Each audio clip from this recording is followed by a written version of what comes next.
Good morning everyone. સો આજે આપણે વાત કરવાની છે તમારું second unit UV spectroscopy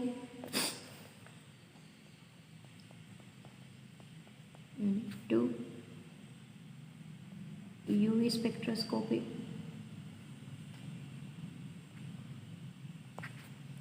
so આપણે અગાઉ લેક્ચર જ્યારે ફિઝિકલી લેક્ચર શરૂ હતા ત્યારે એના ઇન્ટ્રોડક્શનની થોડી ઘણી વાતો આપણે કરી હતી.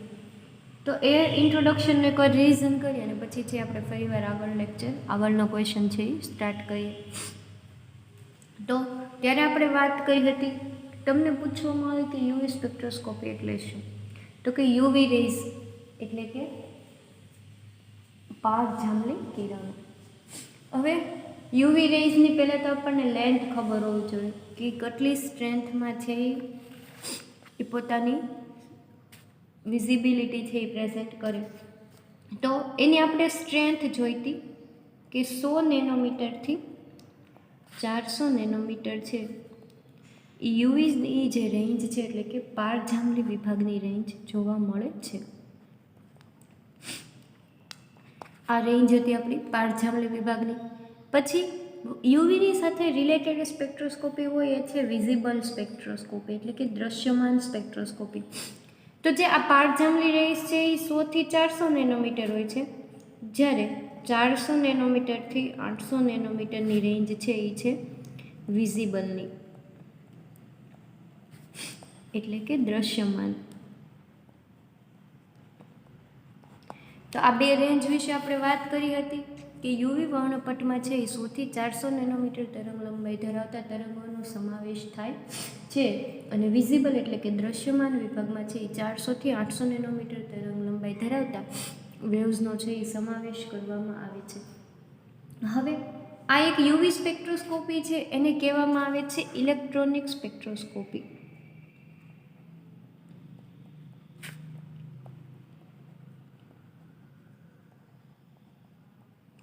ઇલેક્ટ્રોનિક સ્પેક્ટ્રોસ્કોપી એટલા માટે કહેવામાં આવે છે કારણ કે જ્યારે કોઈ પણ અણુ પરમાણુ કે આયન ઉપર આપણે યુવી રેઝ એટલે કે 100 થી 400 નેનોમીટર તરંગ લંબાઈ ધરાવતા યુવી રેઝ કોઈ પણ અણુ પરમાણુ કે આયન ઉપર પસાર કરીએ છીએ ત્યારે તો કે અણુ પરમાણુ કે આયનમાં રહેલા ઇલેક્ટ્રોન છે એ આ વેવ્સનું છે એ શોષણ કરે છે અને ઇલેક્ટ્રોનની સંક્રાંતિ થાય છે. ઇલેક્ટ્રોનની સંક્રાંતિ આપણને નીચા શક્તિ સ્તરમાંથી છે એ ક્યાં જોવા મળે છે? તો કે ઊંચા શક્તિ સ્તરમાં છે ઇલેક્ટ્રોનની સંક્રાંતિ થાય છે.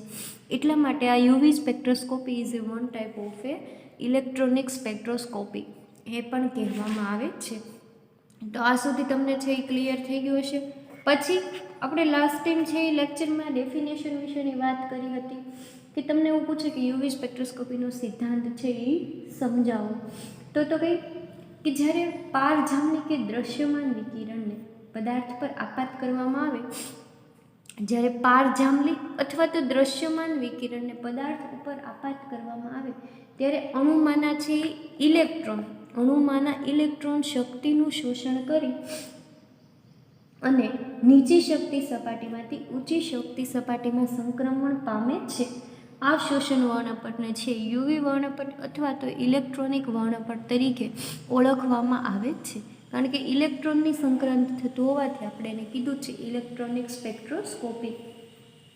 હવે આ અણુશક્તિનું શોષણ છે એ કઈ રીતના થાય છે? તો કે અણુશક્તિનું શોષણ છે એ અબંધકારક કક્ષકો કે બંધકારક કક્ષકોમાં આવેલા ઇલેક્ટ્રોનનું પ્રતિબંધકારક કક્ષકોમાં સંક્રમણ છે એ જોવા મળે છે. કઈ રીતના કીધું? તો કે અબંધકારક અણુકક્ષક અથવા તો બંધકારક અણુકક્ષકનું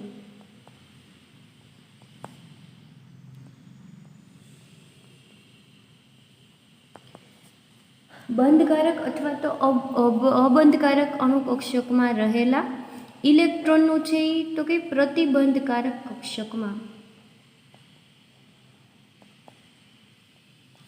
કક્ષકમાં સંક્રમણ છે એ જોવા મળે છે.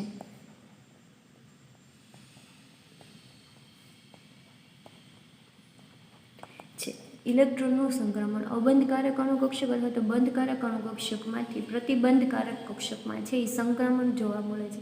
તમને નાનો ક્વેશ્ચન પૂછાઈ જાય કે યુવી સ્પેક્ટ્રોસ્કોપીમાં છે એ ઇલેક્ટ્રોનનું સંક્રમણ કઈ કક્ષકમાંથી કઈ કક્ષકમાં થાય છે, તો ત્યારે એના આન્સરમાં છે એ આવે કે અબંધકારક અથવા તો બંધકારક કક્ષકમાંથી પ્રતિબંધકારક કક્ષકમાં છે ઇલેક્ટ્રોનનું સંક્રમણ છે એ જોવા મળે છે.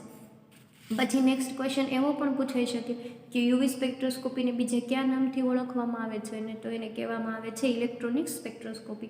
શા માટે એવું પૂછવામાં આવે તો આપણે કહી શકીએ કે કારણ કે એમાં રહેલા અણુમાં રહેલા ઇલેક્ટ્રોન શક્તિનું શોષણ કરી નીચા શક્તિ સ્તરમાંથી ઉપરના શક્તિ સ્તરમાં છે એ જતા હોવાથી એને ઇલેક્ટ્રોનિક સ્પેક્ટ્રોસ્કોપી, ઇલેક્ટ્રોનનું ટ્રાન્ઝિશન થતું હોવાથી ઇલેક્ટ્રોનિક સ્પેક્ટ્રોસ્કોપી કહે છે. નેક્સ્ટ ક્વેશ્ચન રેન્જ પૂછાય કે યુવી જે સ્પેક્ટ્રોસ્કોપી છે એની વેવ્સની છે એ રેન્જ જણાવો, તો 100થી 400 નેનોમીટર, અને દ્રશ્યમાનની રેન્જ પૂછે તો 400થી 800 નેનોમીટરના સંદર્ભમાં જે આપણને રેન્જ જોવા મળે છે. તો આ વાત થઈ ગઈ જનરલ ઇન્ટ્રોડક્શનની. હવે નેક્સ્ટ આપણે ક્વેશ્ચન જોવાનો છે તમારા સિલેબસ મુજબ પોઈન્ટ છે કે મોર સ્થિતિમાં શક્તિ વક્ર છે એ સમજાવો. તો આજે આપણે હવે નવો ક્વેશ્ચન સ્ટાર્ટ કરશું, જેમાંનું છે તમારું મોર સ્થિતિમાન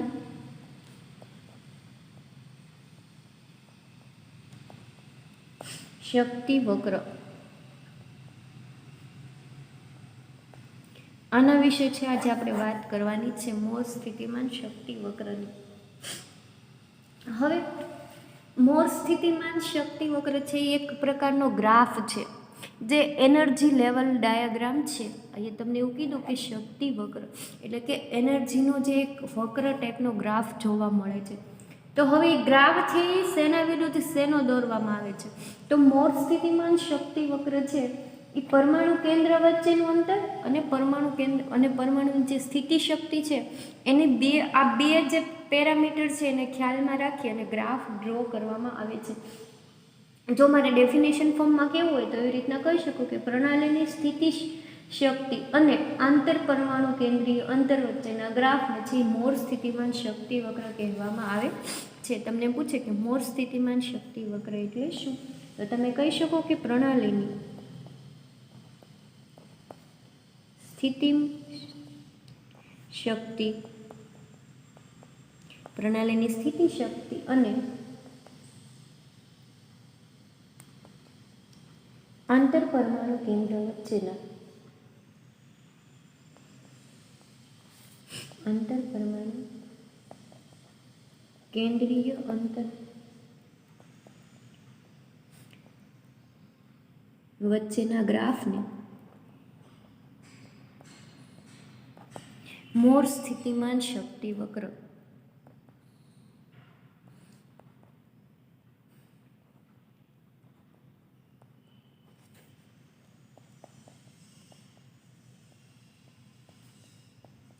કહે છે. આ થઈ ગઈ મોર સ્થિતિમાન શક્તિ વક્રની ડેફિનેશન કે પ્રણાલીની સ્થિતિ શક્તિ અને આંતર પરમાણુય કેન્દ્રીય વચ્ચેના ગ્રાફને છે મોર સ્થિતિમાન શક્તિ વક્ર તરીકે ઓળખવામાં આવે છે. હવે આપણે પહેલાં વાત કરી હતી કે યુવી સ્પેક્ટ્રોસ્કોપી છે એટલે એમાં ટ્રાન્ઝિશન ઇલેક્ટ્રોનનું આપણને જોવા મળશે. હવે શરૂઆતમાં જ્યારે કોઈ પણ અણુ હોય ત્યારે એ શક્તિના નીચેમાં સ્તર ઉપર જોવા મળે, એટલે કે ભૂમિ અવસ્થામાં હોય છે.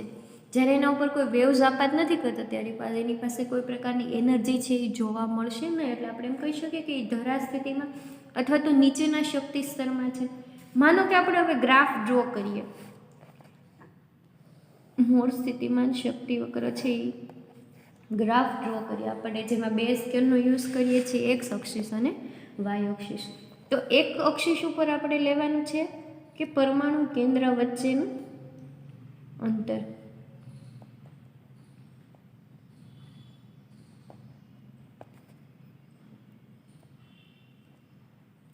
અને બીજી સાઈડ લેવાનું છે આપણે પ્રણાલીની સ્થિતિ શક્તિ.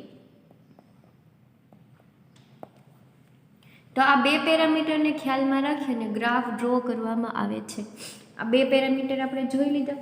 હવે આપણને ગ્રાફમાં જે બે બિંદુ વચ્ચે બે પરમાણુઓથી આપણે દર્શાવશું. આપણે જે પરમાણુ તરીકે અત્યારે એ અને બીજા પરમાણુને આપણે નામ આપી દઈએ બી. આ માનો કે બે પરમાણુ કેન્દ્ર છે, બે પરમાણુ કેન્દ્ર એકબીજા સાથે જોડાયેલા હશે તો એ બે પરમાણુ કેન્દ્ર વચ્ચે ક્યાંક અંતર હશે. એ અંતર છે આપણે દેખાડવાનું છે, તો એ વક્ર છે કે આ ટાઈપનો આપણને જોવા મળશે.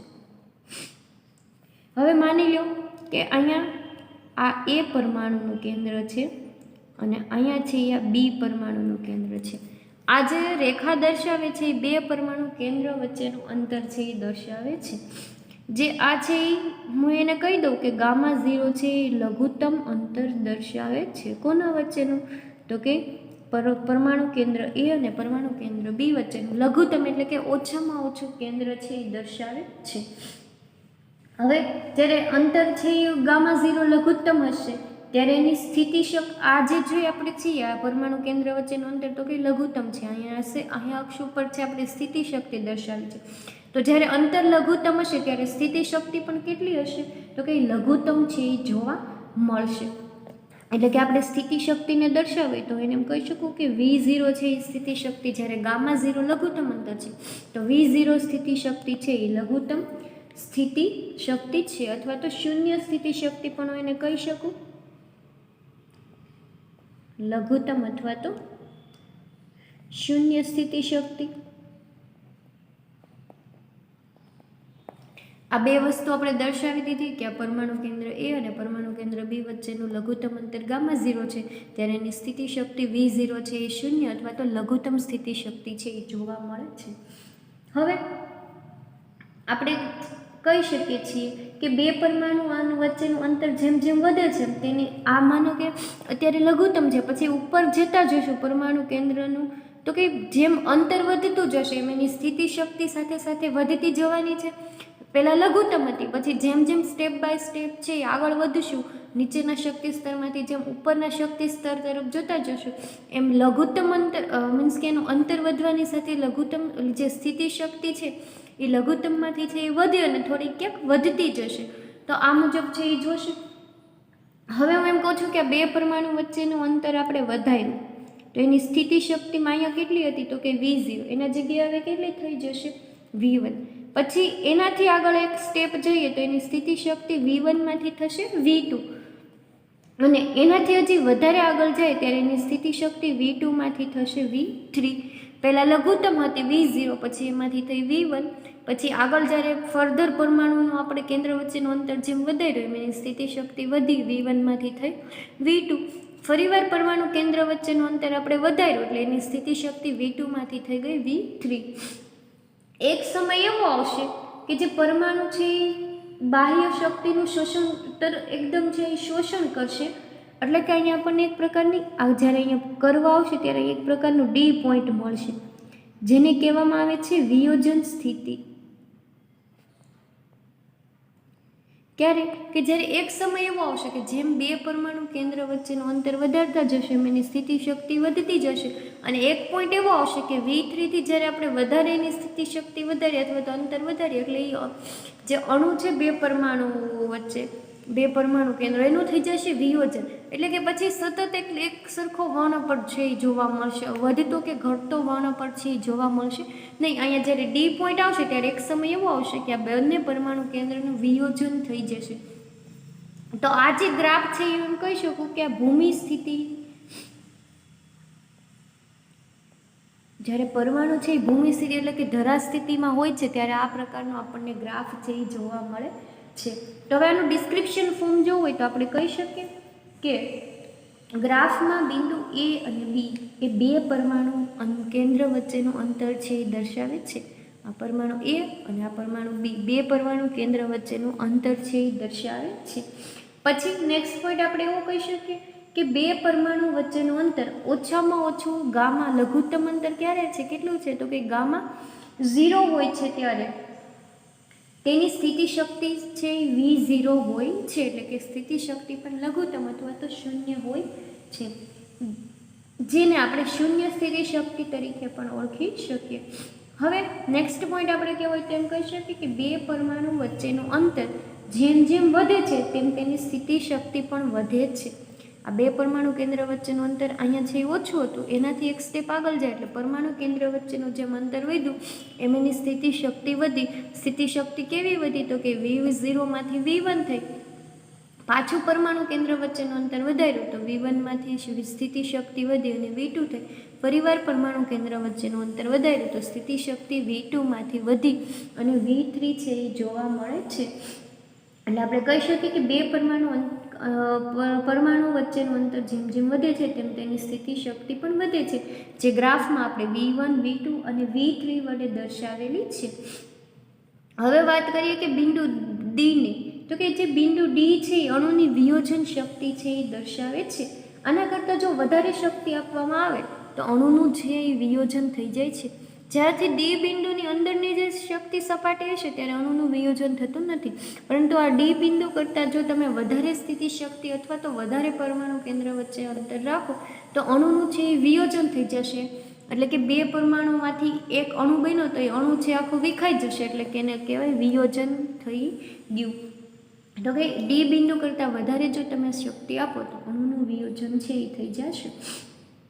હવે આપણે કહી શકીએ કે ત્યારબાદ બાહ્ય શક્તિનું છે. હવે આપણે કન્ટિન્યુઅસલી આ ભૂમિ સ્થિતિ છે, પછી આપણે એના ઉપર બાહ્ય શક્તિ આપાત કરીએ છીએ. બહારથી કોઈ શક્તિ ગ્રાફ ઉપર આપાત કરીએ તો અહીંયા છે એ વિયોજન થઈ ગયા બાદ થવાથી સતત શોષણ કરતો સતત વર્ણપટ મળશે, નહીં વધતો કે નહીં ઘટતો, કન્ટિન્યુઅસલી એક જ લાઇનમાં છે એ વર્ણપટ આપણને જોવા મળશે. એટલે આપણે કહી શકીએ કે બાહ્ય શક્તિનું સતત શોષણ થવાથી સતત વર્ણપટ છે એ મળશે. હવે તો કે V0 સ્થિતિએ બે પરમાણુ વચ્ચેનું લઘુત્તમ અંતર Γ0 હોવાથી બંને છે એ કેવા છે? એકબીજા સાથે સમતોલન સ્થિતિમાં છે. આ સમયે છે અણુની આંદોલન ગતિ શક્તિ મહત્તમ હોય છે, ત્યારે સ્થિતિ શક્તિ કેવી હોય છે? શૂન્ય હોય છે. આજે ક્યારે કે જ્યારે બે પરમાણુ વચ્ચેનું અંતર લઘુત્તમ હશે ત્યારે એની સ્થિતિ શક્તિ પણ લઘુત્તમ છે. હવે સ્થિતિ શક્તિ એટલે કે મીન્સ કે આ સમયે સ્થિતિ શક્તિ જ્યારે લઘુત્તમ હશે એટલે કે શૂન્ય સમયની હશે ત્યારે આંદોલન ગતિ શક્તિ છે એ મહત્તમ જોવા મળશે. એટલે કે અણુને આંદોલન થવા માટેની એની પાસે ગતિ હશે કે એ નીચી શક્તિ સપાટીમાંથી સહેજ પરમાણુ કેન્દ્ર આંદોલન થાય અને બે પરમાણુ કેન્દ્ર વચ્ચેનું અંતર વધશે, એટલે કે એની આંદોલન ગતિ શક્તિ છે વધારે જોવા મળશે. ક્યારે કે જ્યારે શૂન્ય સ્થિતિ શક્તિ હશે ત્યારે આંદોલન ગતિ શક્તિ મહત્તમ હશે. હવે આ સમયે છે આંદોલન શક્તિ મહત્તમ હોય છે ત્યારે આપેલા ગ્રાફ એ ભૂમિ અવસ્થાનો ઇલેક્ટ્રોન સ્થિતિ દર્શાવતો ગ્રાફ છે. આપણે પહેલાં જ વાત કરી કે આ જે આપેલો ગ્રાફ છે એ ઇલેક્ટ્રોનની ભૂમિ અવસ્થાની સ્થિતિ શક્તિ ધરાવતો ગ્રાફ છે.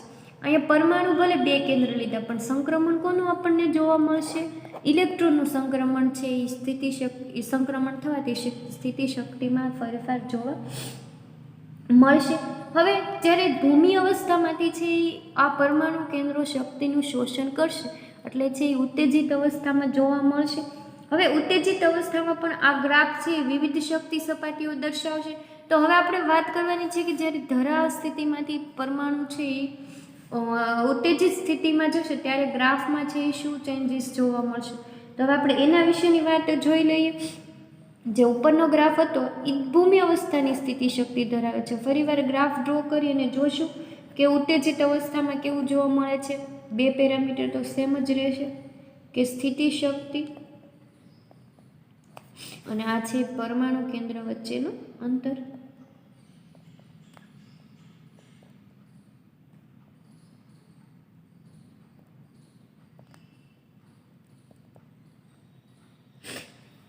હવે graph as it is same વક્ર મળતો તો એવું જ રહેશે, ગ્રાફનો શેપ તો બદલાશે નહીં.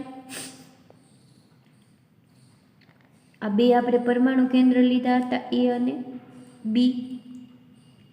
હવે જ્યારે ઉત્તેજિત સ્થિતિમાં આવશે ત્યારે એની આ જે સ્થિતિ છે એ કઈ છે? અહીંયા જે છે એ તો કે V0 ડેશ વડે આપણે દર્શાવી શકીએ સ્થિતિને.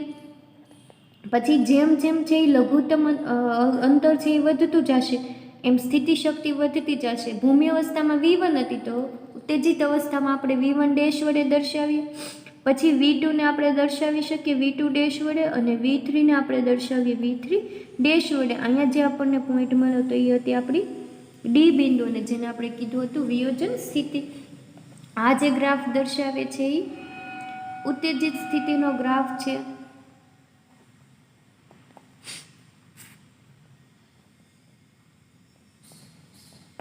આ ગ્રાફ થઈ ગયો ઉત્તેજિત સ્થિતિનો. બે ગ્રાફની કમ્પેરિઝન કરીએ તો તમે લોકો જોઈ શકો છો કે જ્યારે ભૂમિ અવસ્થામાં હતો ત્યારે વચ્ચેનું અંતર લઘુત્તમ સ્થિતિ શક્તિ હતી V0, જ્યારે ઉત્તેજિત અવસ્થામાં આપણે દર્શાવી V0 ડેશ વડે. પછી ઉત્તેજિત અવસ્થામાં છે એ V1 સ્થિતિ શક્તિ વધી હતી, તો આમાં છે એ આપણે V1 ડેશ વડે દર્શાવી. પછી એનાથી આગળ હતી ભૂમિ સ્થિતિમાં V2, તો ઉત્તેજિત સ્થિતિમાં આપણે છે એ V2 ડેશ વડે દર્શાવી. એનાથી આગળની સ્થિતિ શક્તિ હતી V3, જ્યારે આપણે ઉત્તેજિત અવસ્થામાં એને V3 ડેશ વડે દર્શાવીને આ ડી છે એ તો વિયોજન point as it is D વડે જ છે આપણે એને દર્શાવશું. હવે આપણે કેવું હોય નેક્સ્ટ ડિસ્ક્રિપ્શન પોઈન્ટમાં, તો આપણે કહી શકીએ કે ઉત્તેજિત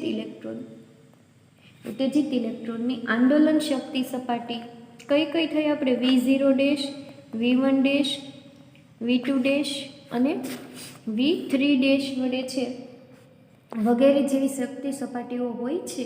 અને ભૂમિ સ્થિતિની શક્તિ સપાટી હતી આપણી પાસે કે V0, V1, V2 અને V3. આ હતી ભૂમિ અવસ્થાની સ્થિતિ શક્તિ સપાટીઓ, જ્યારે આ V0 dash, V1 dash, V2 dash અને V3 ડેશ છે એ ઉત્તેજિત અવસ્થાની સ્થિતિ શક્તિ સપાટીઓ છે. હવે આપણે ડિસ્ક્રિપ્શન ફોર્મમાં કહેવું હોય તો કહી શકીએ કે ઉત્તેજિત ઇલેક્ટ્રોનની આંદોલનીય શક્તિ સપાટી V0 dash, V1 dash, V2 dash અને V3 વગેરે હોય છે. અને ભૂમિ અવસ્થામાં છે V0, V1, V2 અને V3 હોય તો અણુની ભૂમિ અવસ્થામાં હોય ત્યારથી ઇલેક્ટ્રોનનું શોષણ કરી અણુ ઉત્તેજિત અવસ્થામાં ઇલેક્ટ્રોનનું સંક્રમણ ત્યારે કરે છે, ત્યારે આકૃતિમાં દર્શાવ્યા મુજબ આપણને V0 માંથી છે V0 ડેશ શક્તિ સપાટીઓ જોવા મળે, V1 માંથી છે V1 ડેશ, V2 માંથી છે V2 માંથી V2 ડેશ અને V3 માંથી છે V3 ડેશ શક્તિ જેવી વગેરે પ્રકારની સંક્રાંતિ ગ્રાફમાં દર્શાવ્યા પ્રમાણે આપણે જોઈ. હવે આ બે સંક્રાંતિને આપણે એક જ કર્વમાં જ્યારે દર્શાવવી હોય ત્યારે આપણે દર્શાવી શકીએ. તો એક જ કર્વમાં જ્યારે દર્શાવીએ ત્યારે ક્યાંક ગ્રાફ છે આપણને આ પ્રકારનો મળશે. એક જ શક્તિ સપાટીઓને બે શક્તિ સપાટીઓને એક જ ગ્રાફમાં દર્શાવવાની છે.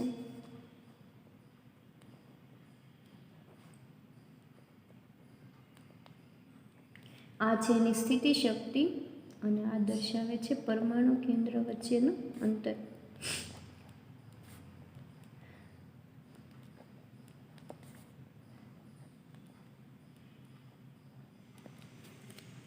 આ થઈ ગયું પરમાણુ કેન્દ્ર વચ્ચેનું અંતર. હવે બે ગ્રાફને આપણે બે વક્રને એક જ ગ્રાફમાં દર્શાવશું. પહેલાં આપણે અલગ અલગ ગ્રાફમાં દર્શાવ્યા હતા.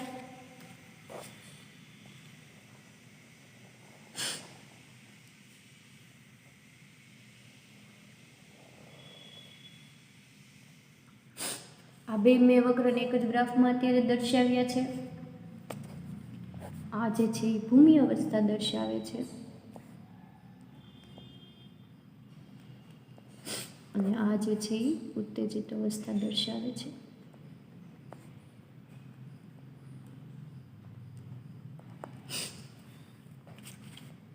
ભૂમિ અવસ્થામાંથી ઇલેક્ટ્રોન છે એ શક્તિનું શોષણ કરી અને ઉત્તેજિત અવસ્થામાં છે એ સંક્રાંતિ કરે છે, એ આપણને ખબર જ છે. હવે અહીંયા બે બિંદુ હતા ત્યારે સ્થિતિ શક્તિ કેટલી હતી? V0, V1, V2 અને V3 હતી. પછી જ્યારે ઉત્તેજિત અવસ્થામાં આવ્યા ત્યારે એની વિયોજન શક્તિ આપણે દર્શાવી V0 dash, V1 dash, V2 dash અને V3 ડેશ વડે દર્શાવી. આ બધી શક્તિ સપાટીઓ આપણે દર્શાવી દીધી ભૂમિ અવસ્થામાંની અને ઉત્તેજિત અવસ્થામાંની. હવે સંક્રાંતિ છે એ કઈ રીતના થશે? ઓલું આપણે અલગ અલગ ગ્રાફમાં જોયું હતું ઇલેક્ટ્રોનની સંક્રાંતિ. હવે જ્યારે એક જ ગ્રાફમાં બે વક્રની સંક્રાંતિ જોવી તો આપણે કહી શકીએ કે V0 સ્થિતિ શક્તિમાંથી ઇલેક્ટ્રોનનું સંક્રમણ છે એ V0 ડેશ સ્થિતિ શક્તિમાં થશે.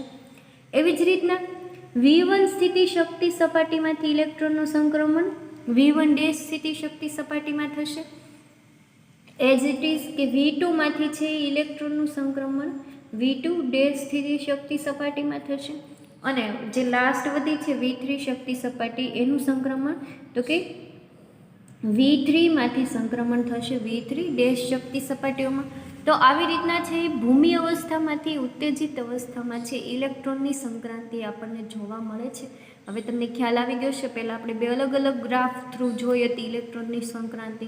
હવે જ્યારે આપણે એક જ ગ્રાફમાં બે વક્રની સંક્રાંતિ જોઈએ એટલે આપણને આઈડિયા આવી ગયો કે સંક્રાંતિ અનુક્રમે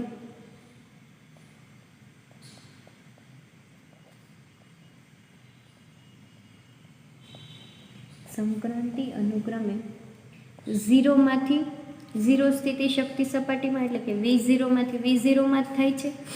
પછી બીજી સંક્રાંતિ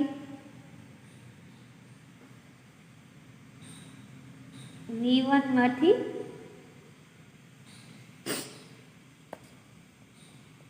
V1 ડેશમાં થાય છે. પછી V2માંથી V2 ડેશમાં થાય છે. અને V3માંથી V3 ડેશમાં છે ઇલેક્ટ્રોનની સંક્રાંતિ આપણને જોવા મળે છે. હવે આપણે એવું કેવું હોય કે સંક્રાંતિ માટે છે સૌથી ઓછામાં ઓછી સ્થિતિ શક્તિ કોની જોવા મળે છે? તો આપણે કહી શકીએ કે સંક્રાંતિ માટે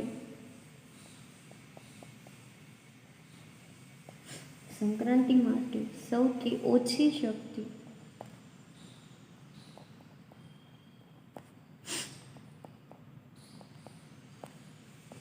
ઝીરોથી ઝીરો સ્થિતિ શક્તિ સપાટી માટે જોવા મળશે. એટલે કે આ ઝીરોથી ઝીરો સ્થિતિ શક્તિ અહીંથી ઝીરોથી ઝીરો સ્થિતિ શક્તિ સપાટી માટે ઇલેક્ટ્રોનને સંક્રમણ થવા સૌથી ઓછામાં ઓછી ઉર્જાની જરૂર પડશે. આથી તરંગ લંબાઈ છે એ શોષણ શિખર મળશે, તેમજ શોષણની તીવ્રતા પણ કેવી હોય છે? વધારે જોવા મળશે. પછી એઝ ઇટ ઇઝ જોઈએ કે ક્રમશઃ તો કે આ જ પ્રમાણે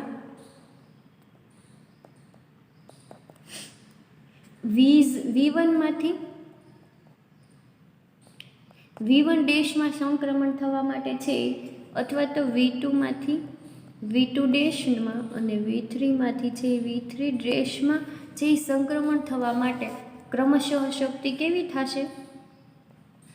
ક્રમશઃ શક્તિની વધારે જરૂર પડશે.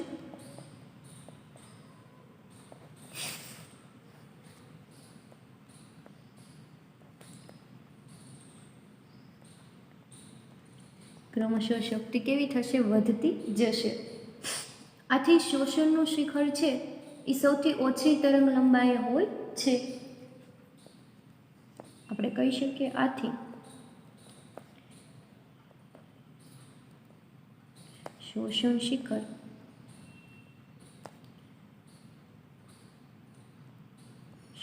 શિખર સ્થાન ઓછી તરંગ લંબાઈ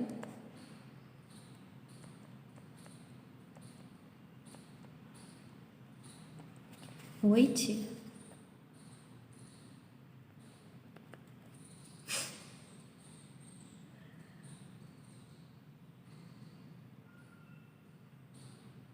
હવે આપણે જોઈ લીધું કે સંક્રાંતિ કઈ રીતના થાય.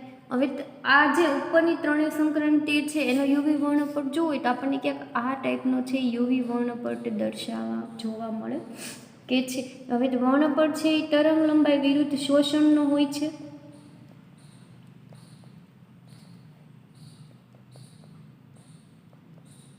જે શોષણ શક્તિ હોય છે એના વિરુદ્ધનો હોય છે. તો કે જેની સ્થિતિ શક્તિ સૌથી ઓછી એનું શિખર નીચેની બાજુ મળશે, અને જેની સ્થિતિ શક્તિ સૌથી વધારેનું શિખર છે એ વધારે તરંગ લંબાઈ મળશે. આપણે એવું કીધું કે આથી શોષણ શિખર સ્થાન છે ઓછી તરંગ લંબાઈ હોય છે. મીન્સ કે જેની શોષણ સ્થિતિ શક્તિ સૌથી ઓછી એની તરંગ લંબાઈ છે એ વધારે જોવા મળશે. તો સૌથી આ જે વક્ર છે એ આપણે કોનું છે? તો જેની સ્થિતિ શક્તિ સૌથી ઓછી હશે એની તરંગ લંબાઈ કેવી હશે? વધારે હશે. એટલે કે આ જે વક્ર છે એ આપણે કહી શકીએ કે આની તરંગ લંબાઈ વધારે છે. એટલે કે આ જે વક્ર છે એ 0 સ્થિતિ સંક્રાંતિ માટેનું સ્થિતિ શક્તિ વર્ણપટ છે. પછી આ છે V1 થી V1 માટેનું, કારણ કે આના કરતાં તરંગ લંબાઈ કોની ઓછી હશે? આની. અને પછી આ છે V2 થી V2 માટેનો છે એ શક્તિ વર્ણપટ છે. આ ગ્રાફ છે એ આપણને હશે, એટલે કે આ જે વક્ર દર્શાવે છે એ આપણે કરી શકીએ કે જેની સ્થિતિ શક્તિ સૌથી ઓછી એની તરંગ લંબાઈ વધારે. એટલે આપણે સ્થિતિ શક્તિ અહીંયા ઓછી કોની છે? તો કે આ જે V0ની છે એની સ્થિતિ શક્તિ સૌથી ઓછી છે, એટલે એની તરંગ લંબાઈ કેવી હશે? વધારે. એના કરતાં ઓછી સ્થિતિ શક્તિ V1ની હશે, એટલે કે એની તરંગ લંબાઈ છે અહીંયા આપણને જોવા મળશે. પછી V2નું છે એઝ ઇટ ઇઝ આપણને આ ગ્રાફ મુજબ છે એ જોવા મળશે. તો આ તો તમારો મોર સ્થિતિમાન શક્તિ વક્ર જે આપણે એક્ઝેક્ટલી વિગતવાર સમજી લીધો. હવે ફરીવાર એકવાર જોઈ લઈએ, એકવાર રિવિઝન કરીએ એટલે વધારે આઈડિયા આવી જાય કે આપણે જો આજે વાત કરી કે મોર સ્થિતિમાન શક્તિ વક્ર, તો તમને પૂછવામાં આવે કે મોર સ્થિતિમાન શક્તિ વક્ર એટલે શું? તો એની ડેફિનેશન આપીએ તો આપણે કહી શકીએ કે પ્રણાલીની સ્થિતિ શક્તિ અને આંતરપરમાણીય કેન્દ્રીય વચ્ચે અંતરના ગ્રાફને છે મોર સ્થિતિમાન શક્તિ વક્ર કહે છે. કે પ્રણાલીની સ્થિતિ શક્તિ અને કોઈપણ બે પરમાણુ કેન્દ્ર વચ્ચેના અંતરનો જે ગ્રાફ ડ્રો કરવામાં આવે છે એને કહેવામાં આવે છે મોર સ્થિતિમાન શક્તિ વક્ર. હવે આપણે એક મોર સ્થિતિમાન શક્તિ વક્રને છે એ ગ્રાફમાં દર્શાવ્યું. જે આ પહેલો ગ્રાફ આપણે જોયો હતો એ ભૂમિ અવસ્થાનો ગ્રાફ હતો, જેમાં A અને B બે પરમાણુ કેન્દ્ર છે, જે વચ્ચેનું અંતર છે એ શરૂઆતમાં લઘુત્તમ હોય છે. બે પરમાણુ કેન્દ્ર વચ્ચેનું અંતર, ત્યારે એની સ્થિતિ શક્તિ પણ લઘુત્તમ અથવા તો શૂન્ય સ્થિતિ શક્તિ હોય છે. જ્યારે પરમાણુ કેન્દ્ર વચ્ચેનું અંતર લઘુત્તમ હોય ત્યારે પરમાણુ પાસે કોઈ પણ પ્રકારની સ્થિતિ શક્તિ છે એ હોય ને, એટલે જ આપણે એને કીધું છે કે શૂન્ય સમયની સ્થિતિ શક્તિ. ત્યારે એની સ્થિતિ શક્તિ સાવ શૂન્ય હોય એટલા માટે, અથવા તો સાવ લઘુત્તમ છે એવું આપણે દર્શાવી શકીએ. હવે જ્યારે જેમ બે પરમાણુ કેન્દ્ર વચ્ચેનું અંતર વધે છે એમ એની સ્થિતિ શક્તિ પણ વધતી જોવા મળે છે, જેને ગ્રાફમાં આપણે V0માંથી V1 વડે દર્શાવી. ફરીવાર પરમાણુ કેન્દ્ર વચ્ચેનું અંતર વધાર્યું એટલે કે સ્થિતિ શક્તિ છે V1માંથી V2 થઈ. ફરીવાર આપણે પરમાણુ કેન્દ્ર વચ્ચેનું અંતર વધાર્યું એટલે કે સ્થિતિ શક્તિ V2માંથી છે V3 જોવા મળી. અને એક પોઈન્ટ એવો આવશે કે જ્યારે D બિંદુ કરતાં વધારે તમે એની સ્થિતિ શક્તિ વધારો તો એ અણુનું છે એ વિયોજન થઈ જાય છે, એટલે કે બે પરમાણુઓ છે અલગ અલગ થઈ જાય થતા હોવાથી એને આપણે વિયોજન છે એ કહી શકીએ. અને આ જે શક્તિ દર્શાવે એને આપણે વિયોજન સ્થિતિ છે એવું કહી શકીએ. આ D બિંદુ કરતાં વધારે જેને અણુ ઉપર તમે એ શક્તિનું શોષણ કરે તો એનું સતત વર્ણપટ છે એ જોવા મળે, નહીં વધતો કે નહીં ઘટતો, સીધી જ લાઈનમાં છે એ વર્ણપટ સતત આપણને જોવા મળશે. આ જે સ્થિતિ દર્શાવે છે એ પરમાણુઓની ભૂમિ સ્થિતિ દર્શાવે છે. એના ડિસ્ક્રિપ્શનમાં આપણે લખવું હોય તો આપણે કહી શકીએ ગ્રાફમાં બિંદુ A અને બિંદુ B એ બે પરમાણુ વચ્ચેનું અંતર છે એ દર્શાવે છે. જરૂરી નથી કે એક્ઝામમાં ઓનલી ગ્રાફ જ દર્શાવો, એનું ડિસ્ક્રિપ્શન ફોર્મ પણ આપણે સાથે સાથે શીખવું પડશે. નેક્સ્ટ પોઈન્ટ તમે એવા લોકો એવો દર્શાવી શકો કે બે પરમાણુ વચ્ચેનું અંતર ઓછામાં ઓછું γ0 હોય છે ત્યારે સ્થિતિ શક્તિ V0 હોય છે. અહીંયા પરમાણુ જ્યારે અંતર ઓછું હોય છે ત્યારે સ્થિતિ શક્તિ પણ ઓછી જોવા મળે છે.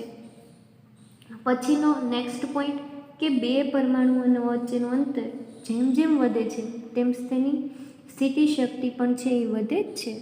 આ પરમાણુઓ વચ્ચેનું અંતર વધશે એમ સ્થિતિ શક્તિ આપણને ઓલરેડી અહીંયા વધતી જ છે એ જોવા મળે છે.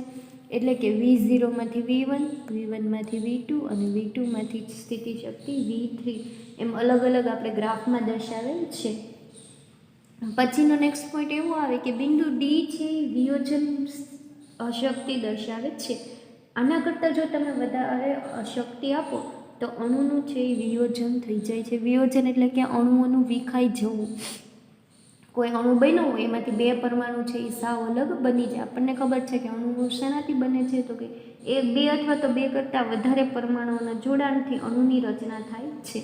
અહીં આપણે બે પરમાણુ લીધા છે A અને B, તો આ બે પરમાણુમાંથી અણુ બન્યો હોય એ અણુ વિખાય અને અહીંયા વિયોજન સ્થિતિ જે આવે છે ત્યાંથી વધારે શક્તિ જો આપો તો અણુ છે એ વિખાઈ જાય છે.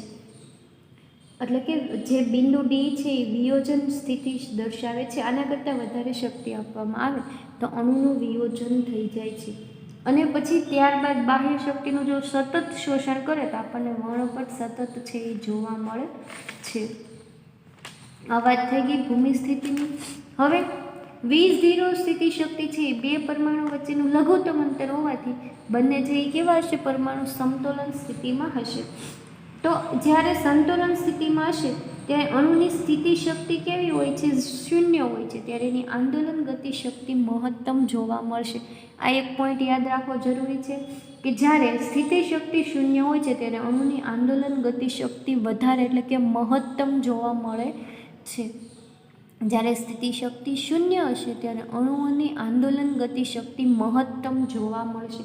આવું પણ તમને શોર્ટ ક્વેશ્ચનમાં પૂછાઈ શકે કે જ્યારે અણુની સ્થિતિ શક્તિ શૂન્ય હોય ત્યારે એની આંદોલન ગતિ શક્તિ મહત્તમ હોય કે લઘુત્તમ, તો આન્સરમાં આપણે લખવાનું આવે કે જ્યારે સ્થિતિ શક્તિ લઘુત્તમ હશે અથવા તો શૂન્ય હશે ત્યારે અણુની આંદોલન ગતિ શક્તિ મહત્તમ સ્તર ઉપર જોવા મળે છે. આ વાત થઈ ગઈ. પછીનો નેક્સ્ટ પોઈન્ટ છે આપણે કહી શકીએ કે જે ઉપરનો ગ્રાફ હતો એ ભૂમિ અવસ્થાનો ઇલેક્ટ્રોનીય શક્તિ સપાટી દર્શાવતો ગ્રાફ છે. ઇલેક્ટ્રોનીય શક્તિ એટલે માટે કીધું કારણ કે અહીંયા ટ્રાન્ઝિશન કોનું થાય છે, અગાઉ પણ કીધું હતું અને ફરી એકવાર પણ કહું છું કે ટ્રાન્ઝિશન ઇલેક્ટ્રોનનું થતું હોવાથી એ જે ઇલેક્ટ્રોનીય શક્તિ સપાટી દર્શાવતો ગ્રાફ છે એમ આપણે કહી શકીએ છીએ. નેક્સ્ટ પોઈન્ટ તો કે ઉત્તેજિત અવસ્થામાં પણ આ ગ્રાફ વિવિધ શક્તિ સપાટીમાં સાથે આપણે બીજી રીતે પણ દર્શાવી શકીએ. તો આપણે બીજો ગ્રાફ ડ્રો કર્યો જે આપણને ઉત્તેજિત સ્થિતિ શક્તિ સપાટીનો ગ્રાફ દર્શાવે છે, જેમાં પણ બે પરમાણુ કેન્દ્ર વચ્ચેનું અંતર કેવું છે, લઘુત્તમ જ છે. અને એની સ્થિતિ શક્તિ સપાટી આપણે આમાં V0 થી દર્શાવી હતી, તો આમાં V0 ડેશ વડે દર્શાવી. હવે જેમ જેમ અંતર વધતું જશે એમ ઉત્તેજિત અવસ્થામાં સ્થિતિ શક્તિ પણ વધશે, જેને આપણે V1 ડેશ વડે દર્શાવી. પછી V1 ડેશમાંથી શક્તિ સપાટી વધી અને કેટલી થઈ ગઈ, તો કે V2 ડેશ સુધી, અને V2 ડેશમાંથી શક્તિ સપાટી વધી અને V3 ડેશ સુધી છે એ અંતર થઈ ગયું.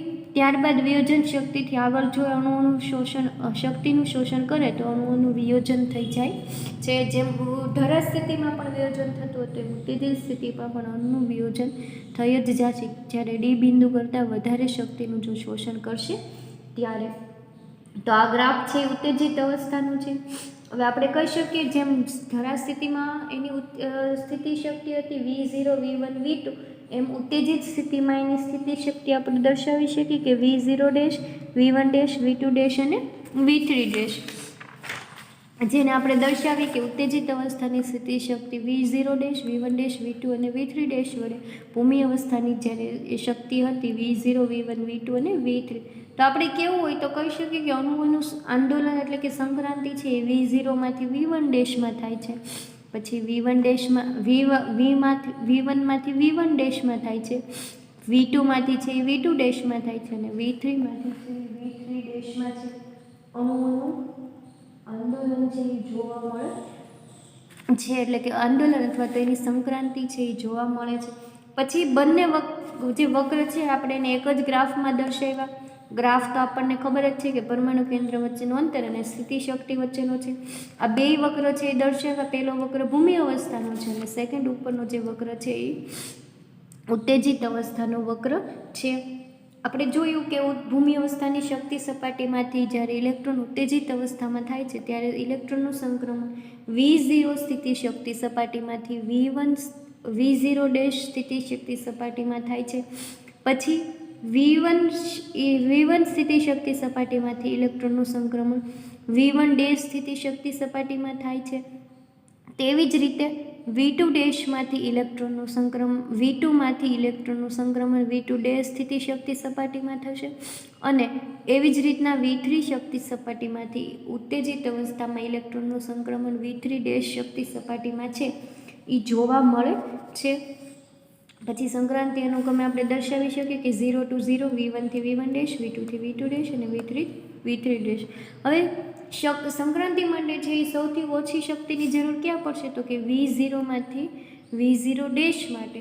પછી જેમ જેમ સંક્રાંતિ થશે V1 માંથી V1 ડેશ એમ ઇલેક્ટ્રોન માટે શક્તિની જરૂર છે એ વધતી જતી જોવા મળશે. એટલે કે V0 આ જ પ્રમાણે V1 માંથી V1 ડેશ તેમજ V2 માંથી V2 ડેશ અને V3 માંથી V3 ડેશ માટે ક્રમશઃ છે એ શક્તિની જરૂર વધારે પડતી જશે. કારણ કે જેમ અંતર વધશે એમ ઇલેક્ટ્રોનને સંક્રાંતિ થવા માટે વધારે શક્તિની શોષણ કરવાની જરૂર પડશે.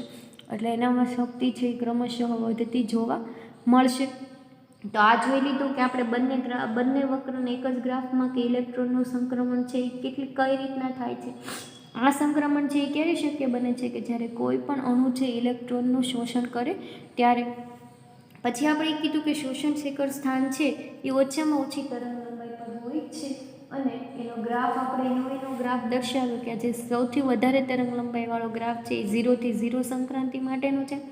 એનાથી જે શિખર ઓછું મળે છે ઓછી તરંગ લંબાઈ એ શિખર છે V1 થી V1 ડેશ સ્થિતિ શક્તિ સપાટીનું અને જેનું શિખર સૌથી નાની તરંગ લંબાઈ મળે છે એ છે V2 થી V3 ડેશ.